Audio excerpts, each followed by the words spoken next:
Guerra improvável, paz impossível. Essa frase define o que foi a Guerra Fria. Eu quero que você anote essa frase, que ao longo dos vídeos você vai entender o que ela significa. Então bora entender como essa treta começa?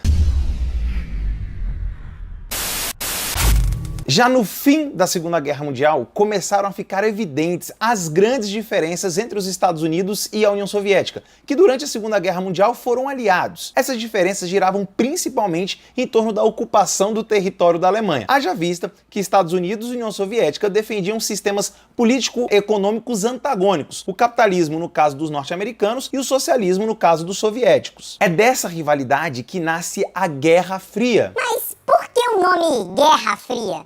Esse nome significa que foi uma guerra indireta entre as duas superpotências. Americanos e soviéticos não se enfrentaram no campo de batalha com bombas, tiros, aviões e tanques. Sendo assim, podemos definir a Guerra Fria como um período de grandes rivalidades sociais, políticas e econômicas entre dois blocos antagônicos. O bloco capitalista, liderado pelos Estados Unidos, e o bloco socialista, liderado pela União Soviética. São exemplos dessa guerra indireta a Guerra da Coreia lá na década de 50, a do Vietnã entre as décadas de 60 e 70 e a do Afeganistão lá na década de 1980. Foi desse antagonismo que nasceu a Ordem Mundial Bipolar, a bipolaridade. Anota esse nome aí porque ele é fundamental, ele é o centro de Guerra Fria. No mundo bipolar, o planeta ficou dividido em dois polos, em dois lados antagônicos, os capitalistas versus os socialistas ou os Estados Unidos contra a União Soviética. Mas afinal, quando e onde a Guerra Fria teve início?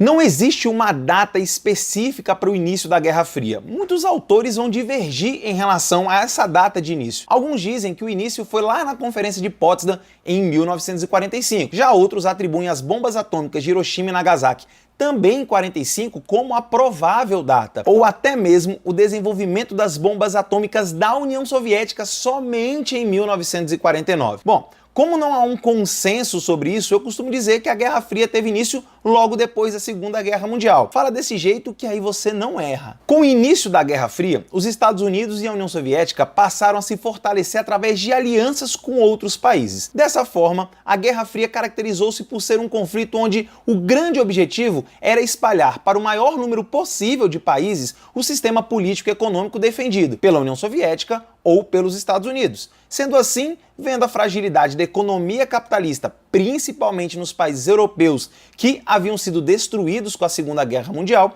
os Estados Unidos promovem em 1944 a Conferência de Bretton Woods. Mais um nome importante aí para você anotar. Nessa conferência foram criados os pilares para a reconstrução da economia capitalista mundial. Foi nessa conferência que a moeda norte-americana, o dólar, tornou-se a moeda de referência para transações financeiras internacionais, substituindo o padrão ouro que existia até aquele momento. Foi lá em Bretton Woods também que são criados importantes instituições internacionais que têm como finalidade controlar as economias capitalistas do mundo na reconstrução do pós-Segunda Guerra Mundial. Essas instituições são o Fundo Monetário Internacional, o famoso FMI, e o BIRD, mais conhecido atualmente como o Banco Mundial. Então podemos dizer que a Conferência de Bretton Woods consolida a superioridade da economia dos Estados Unidos frente às demais economias capitalistas do mundo. Vendo uma Europa destruída no pós-Segunda Guerra Mundial, os Estados Unidos temiam muito que os europeus pudessem aderir ao comunismo e aliar-se à União Soviética.